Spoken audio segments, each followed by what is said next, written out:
በትግራይ ክልል ከሰሜኑ ጦርነት ጋር በተያያዘ ተፈናቅለው የነበሩና ወደ አካባቢያቸው የተመለሱ ሰዎች ለዳግም መፈናቀል እየተጋለጡ መሆናቸውን የኢትዮጵያ ሰብአዊ መብቶች ኮሚሽን አስታውቋል። ኮሚሽኑ በትግራይ ክልል በደቡባዊና ሰሜን ምዕራብ ዞኖች ወደሚገኙ የቀድሞ መኖሪያ አካባቢያቸው እንዲመለሱ የተደረጉ የሀገር ውስጥ ተፈናቃዮችን የሰብአዊ መብቶች ሁኔታ በተመለከተ ከነሐሴ 19 እስከ ጳጉሜን 1 ቀን 2016 ዓ.ም ድረስ ያደረገውን ክትትል አስመልክቶ ባለ 11 ገጽ ሪፖርት ይፋ አድርጓል። በጦርነቱ ምክንያት ከሰሜን ምዕራብ ትግራይ ዞን ከተፈናቀሉት ከ76000 በላይ ሰዎች መካከል 56000 የሚደርሱት ወደ ቀያቸው እንደተመለሱ፣ በተመሳሳይ ሁኔታ ከደቡባዊ ትግራይ ዞን ከተፈናቀሉ ከ52000 በላይ ከሚሆኑ ሰዎች መካከልም ከ47000 የሚበልጡት ወደ ቀያቸው መመለሳቸውን የሚያሳይ መረጃ መገኘቱም በኮሚሽኑ ሪፖርት ተመላክቷል። በዚህ ክትትል የተሸፈኑ አካባቢዎች ላይ የሲቪል አስተዳደር ባለመኖሩ ተፈናቃዮች ወደ አካባቢያቸው ተመልሰው የተሟላ ዘላቂ መፍትሄ በሚያገኙበት ሁኔታ ላይ አሉታዊ ተጽዕኖ ማሳደሩንም ኮሚሽኑ ገልጿል።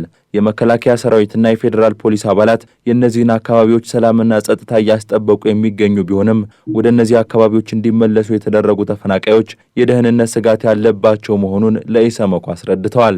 ትጥቅ ሳያስረክቡ ማህበረሰቡን የተቀላቀሉ ታጣቂዎች መኖራቸው ደግሞ ተመላሾች ወደ ቤታቸው ተመልሰው ለመኖር እንዳይችሉ ማድረጉን የኮሚሽኑ ሪፖርት አመላክቷል። በጊዜያዊ መጠለያ ጣቢያዎች ውስጥ የሚገኙ ተመላሾች ከመጠለያዎች ውጭ በሚንቀሳቀሱበት ጊዜ ጥቃት የሚደርስባቸው መሆኑን ገልጸው እንደ እስረኛ ታፍነን ለመኖር ተገደናል በማለት ለኢሰመኮ ተናግረዋል።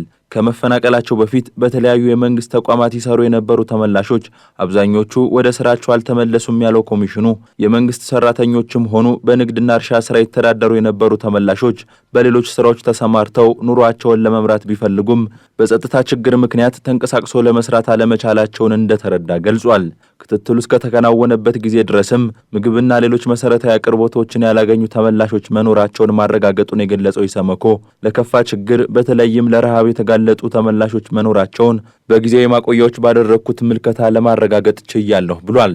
ኢሰመኮ ህዳር 20 ቀን 2017 ዓ.ም በመቀሌ ከተማ ባካሄደው የምክክር መድረክ ላይ የተገኙ የሰሜን ምዕራብና ደቡባዊ ዞን የሥራ ኃላፊዎች በተወሰኑ አካባቢዎች በአደጋ ስጋት ሥራ አመራር ኮሚሽን በተወሰነ መልኩ ምግብ መቅረብ የጀመረ ቢሆንም በበርካታ አካባቢዎች ግን ምንም አይነት ምግብና መሰረታዊ አገልግሎቶች እየቀረቡ አለመሆናቸውን ማረጋገጣቸው በሪፖርቱ ተመላክቷል።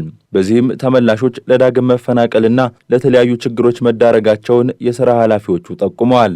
በክትትሉ በተሸፈኑ አካባቢዎች እንዲመለሱ የተደረጉ ተፈናቃዮች በጦርነት ወቅት አብዛኞቹ የጤና ተቋማት የወደሙና የሕክምና መሳሪያዎች የተዘረፉ በመሆኑ አገልግሎት ለማግኘት መቸገራቸውንም ለኢሰመኮ አስረድተዋል። በትምህርትና በሌሎች አገልግሎት ሰጪ ተቋማት ላይ የደረሰው ጉዳት ሊጠገን ካለመቻሉም ባለፈ የፍትህ ተቋማት ማለትም ፖሊስ ጣቢያዎች፣ የአቃቢ ሕግ መስሪያ ቤቶችና ፍርድ ቤቶች ወደ ስራ ያልገቡ በመሆናቸው ተመላሾች በመፈናቀል ወቅት ለደረሰባቸው የሰብአዊ መብት ጥሰቶች ፍትህ የሚያገኙበት ምቹ ሁኔታ ካለመኖሩ በተጨማሪ ለተለያዩ የወንጀል ድርጊቶች መጋለጣቸውን ኢሰመኮ በሪፖርቱ ጠቁሟል። የፌዴራል መንግስት ተመላሾች ደህንነታቸውና ክብራቸው ተጠብቆ ወደ ቀደመ ኑሯቸው ተመልሰው መኖር እንዲችሉ አስቻይ ሁኔታዎችን ሊያመቻችና በዘላቂነት እስኪቋቋሙ ድረስ በቂ ወቅቱን የጠበቀና ተደራሽ ምግብና ሰብአዊ ድጋፎች እንዲያቀርብ ምክረ ሐሳብ ያቀረበው ኮሚሽኑ በአካባቢዎቹ የሲቪል አስተዳደር ሊቋቋም እንደሚገባም ጠቁሟል።